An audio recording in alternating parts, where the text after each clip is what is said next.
యూరైన్ case తల్లి పెడితే మనం క్లీన్ చేసుకుంటాం అట్లనే. ఈ డ్రైవర్ ఎవరు? మీ డ్రైవర్ చేస్తుంది, ఏ ఇబ్బంది ఏం లేదు. మొత్తం మన దగ్గరికి సరౌండింగ్ ఏరియాస్కి ఎన్ని వస్తాయండి డాక్టర్?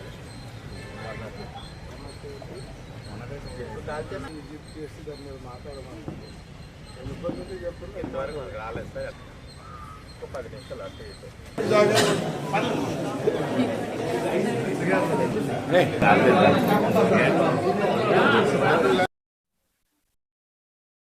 ఈరోజు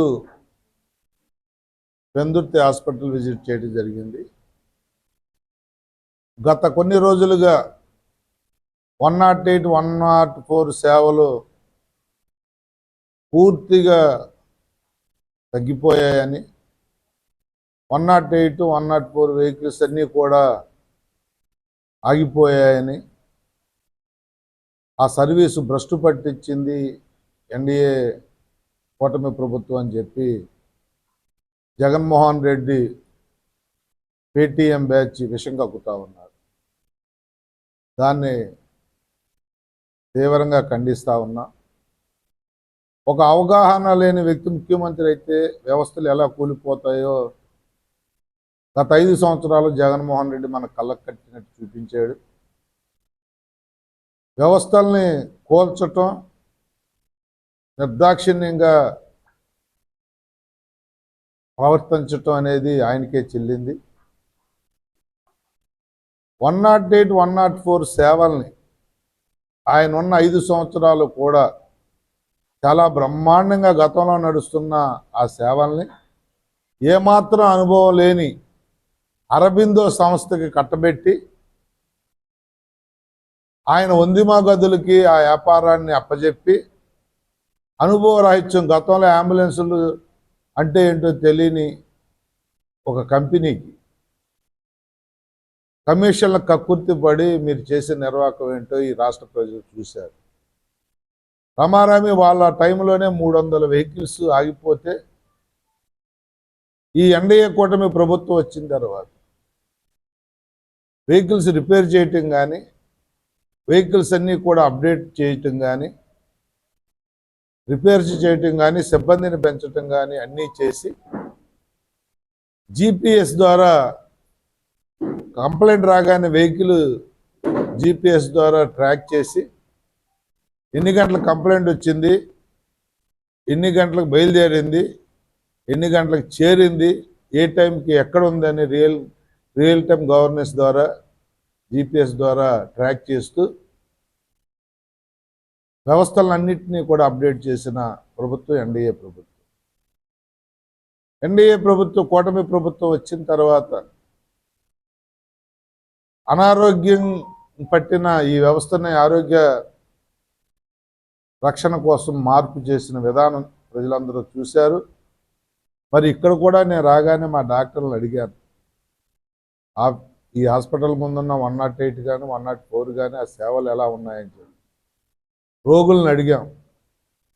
ఎవ్వరూ కూడా కంప్లైంట్ చేయలేదు. మీ టైంలో ఆగిన వెహికల్స్ను కూడా ఆగిన దీర్ఘకాలికంగా మీ టైంలో ఆగిపోయిన వెహికల్స్ని 4 ఫోటోలు తీసి కూటమి ప్రభుత్వం వచ్చిన తర్వాత ఆగిపోయినాయి అని చెప్పి ప్రచారం చేసుకోవటం నీ డబ్బా పేపర్కి, నీ డబ్బా ఛానల్కి చెల్లింది.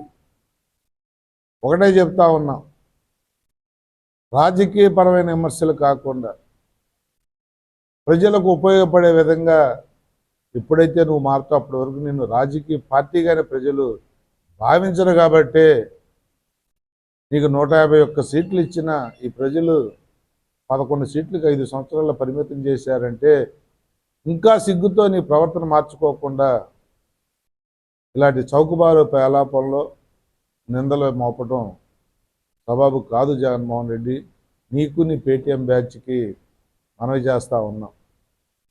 ఎక్కడ మంచి జరిగితే అక్కడ అభినందించాలి, ఎక్కడన్నా వ్యవస్థలో తప్పులు జరిగితే ఎత్తి చూపాలి.